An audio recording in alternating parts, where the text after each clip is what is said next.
Power issues are among the most common problems with CalDigit docking stations. Here's a systematic approach to diagnose and fix these issues. Step 1. Perform a power cycle reset. This simple procedure resolves many power-related issues by clearing temporary system states. Step 2. Verify you're using the original CalDigit power adapter. These adapters typically provide between 87 watts and 180 watts, depending on your docking station model. Step 3. Inspect all power cables and connections. Look for physical damage, bent pins, or loose connections that could interrupt power delivery. Step 4. Check for overheating issues. Ensure adequate ventilation around the docking station and clean any dust from the vents to prevent thermal protection from activating.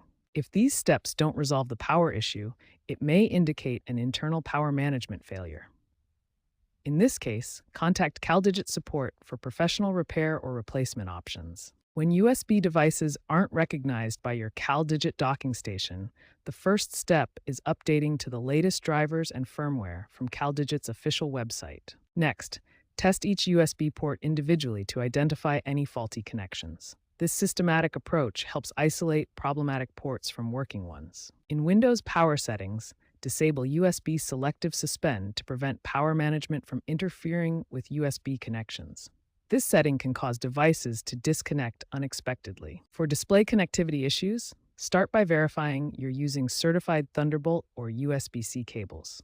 Cable quality is crucial for reliable display connections. Check your display settings to ensure the resolution and refresh rate are compatible with your monitors.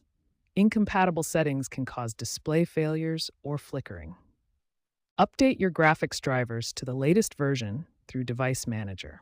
Outdated graphics drivers are a common cause of display connectivity problems. Finally, follow the proper connection sequence.